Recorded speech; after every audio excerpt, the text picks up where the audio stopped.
Hi YouTubers, welcome back and welcome to my channel. For those of you who are new to my channel, welcome to Beth Talks.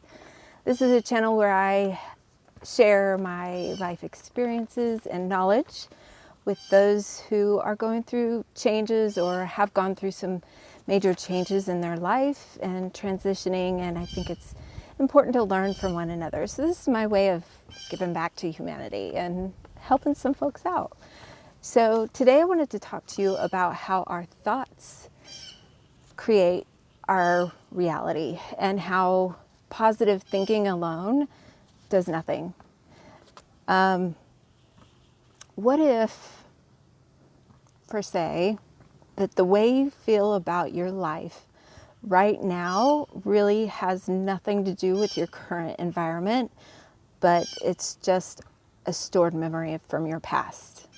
Or have you ever felt like really worried about the little things or depressed and not quite sure why? I've had this experience this week, so it kind of led me to start reading this book. This is Breaking the Habit of Being Yourself by Dr. Joe Dispenza. I love this book. I recommend this book to anybody and everybody on the planet. It's awesome. The reason why I love this book is because this combines the tangible scientific evidence with the non-tangible idea of thought and how we process thought. So I want to share 3 things today that will help us understand how our thoughts control our current environment. Number 1, science has shown that 95% of all diseases actually comes from our subconscious thoughts, our memories. And how could this be? So imagine an atom. An atom is the smallest measurable composition of matter. And in an atom, there's protons and neutrons that is surrounded by an electron. See on my tattoo? There's an electron, and it spins around and creates an energetic force field around the atom so they don't bump into each other. Well, an atom is just like space, 99.9999% nothing. It's just energetic space. So we are all the same energetic space. We share that energy with everything tangible in the universe. Tangible just means something that you could taste, touch, see, feel. So if an atom is the smallest measurement of matter, then matter is the people, places, and things around us that make up our environment, either known or unknown. So science has actually proven that our thoughts alone can change the patterns of an electron inside of an atom. So thus changing the matter around us just by our thoughts. So what would you change in your environment if your imagination was the creator of your new world?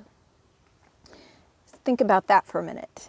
Our bodies are actually just stored memories, and our minds are like a dumb computer. It knows nothing except for the programs or thoughts that we put into our mind.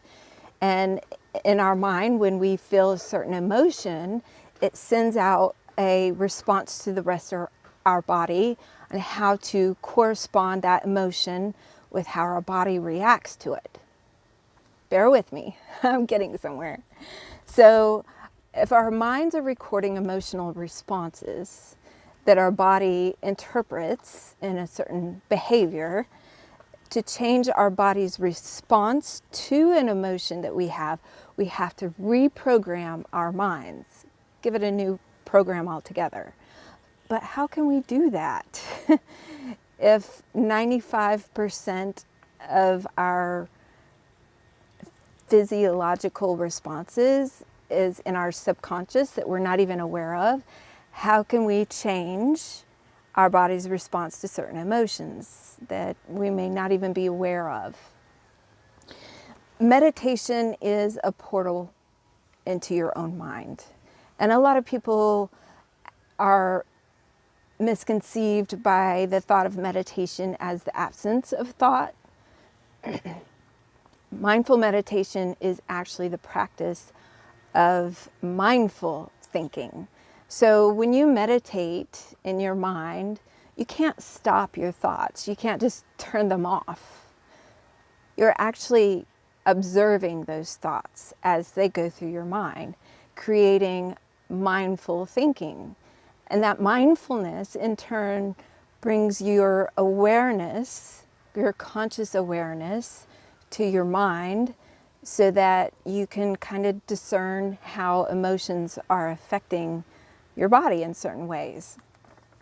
So awareness is the driver's seat to reconditioning your mind. And when the mind and the body are in opposition, change cannot occur.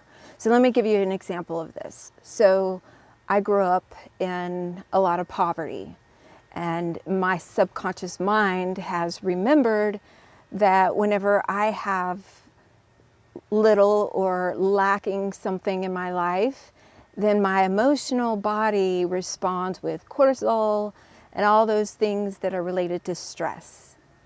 So how can I change that? So if I change the story about my paths, and instead of saying, I grew up with poverty, it's all I know, I don't have enough, I'll never have enough. Change that story to, when I was a child, I had everything that I needed, which is true because I'm still alive today. So obviously I had enough of what I needed to survive. So if I go back to that little Beth inside me and say, instead of saying I grew up in poverty and I had lack of, I tell myself that I had everything that I need. And so my body's reaction to stress is reduced because I have a different story to tell it. So I hope that made sense. Mindful meditation and awareness of thought is the key to reprogramming your emotional responses, that your body doesn't just automatically goes through that process. Every time you feel certain emotion, it goes to the same automatic thought process. So just be aware of those thoughts and you can get in the driver's seat to changing your outcomes. So change the story in your past, change the story of your future. So I hope this was helpful today, and I will see you next time on Beth Talks. And please send me a comment. I want to know your feedback. I want to know your experiences, and I want to know your thoughts on this. And if you have read this book, I would love to hear back from you as well. So don't forget to hit like, subscribe, and share this video with somebody that you might think could get some use out of it. Until next Sunday, have a wonderful week, and I'll see you next time on Beth Talks. Bye.